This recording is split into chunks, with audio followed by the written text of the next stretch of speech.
Instruktajët të zgjedhjen do të ndërshtojnë. Kryekomisar Shpëtim Hasanali. Qetëso.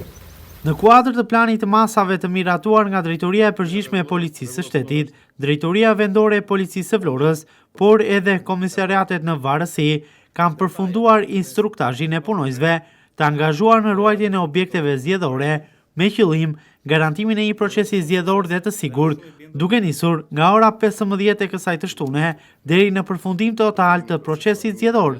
Porositë e fundit janë dhënë për punojësit e policisë nga drejtuesi i policisë së Qarkut, Elidon Çela.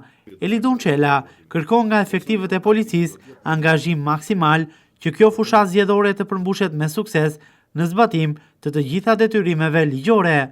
Sot jemi në përmbyllje të një procesi tepër të rëndësishëm, siç është ai i zgjedhjeve përgjithshme që po zhvillohen në Republikën e Shqipërisë. Jemi në fazën e fundit të këtij procesi, të një faze tepër të rëndësishme, e cila përmbyllet në datë 11 maj dhe më pas me gjithë proceset që i shoqërojnë më pas.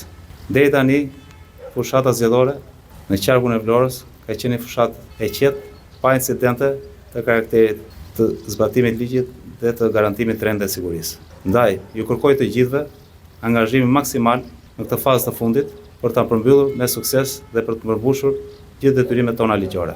Policia e shtetit ka treguar ndër vite që ka një eksperiencë të vyer dhe ka menaxhuar me sukses procese të tilla. Dhe unë jam shumë i bindur që të njëjtën gjë do bëjmë edhe tani.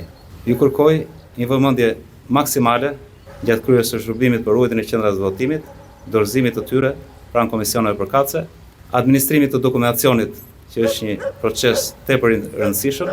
Të gjithë keni marrë trajnimin e duhur.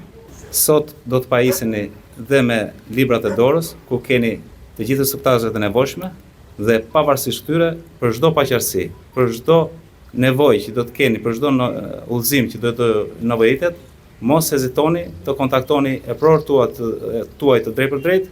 Zëvendës drejtori për rendin dhe sigurinë publike, Shpëtim Hasanaliaj, ka ndarë detyrat përkatëse për efektivët e policisë së Qarkut Vlorë.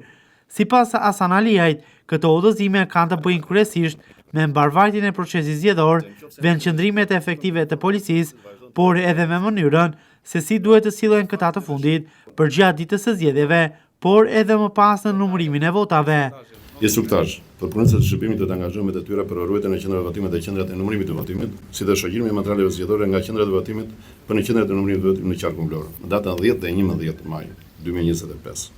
Në zbatim të detyrave të përcaktuara në urdhën e drejtorit të përgjithshëm të Policisë së Shtetit, numër 175, fraksion 6, datë 1/3/2025 për planifikimin, organizimin dhe drejtimin e shërbimeve të policisë për garantimin e rendit publik gjatë procesit zgjedhor për Kuvendin e Shqipërisë me datën 11 maj 2025 nga ana e Drejtorisë Vendore të Policisë Vlorë, është përgatitur dhe po zbatohet plani masave numër 534 datë 12/3/2025 për mbarvajtjen e këtij procesi zgjedhor deri në përfundim të numërimit të votimit dhe transportimit e materialeve në drejtim të Tiranës.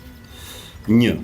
Detyrat tona prej sot dhe deri në momentin e përfundimit të procesit zgjedhor janë: marrja dhe rrugëtia e objekteve ku do të zhvillohen votimet prej orës 15 të ditës sotme deri në përfundim në momentin e ardhjes së komisionit për fillimin e votimit nesër. Kontrolli i imtësishëm i objektit ku do të zhvillohet votimi prej orës 15 deri nesër në mëngjes. Qëndrimi në objekt dhe nëse nuk do të vinë materiale zgjedhore. Dhe ndalohet largimi nga objekti për çdo lloj arsye.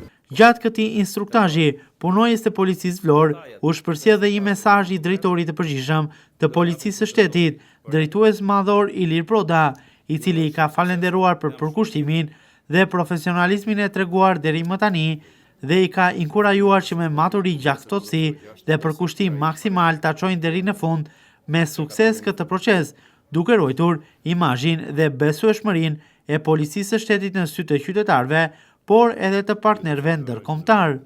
Personi kontakti që do të jetë me ne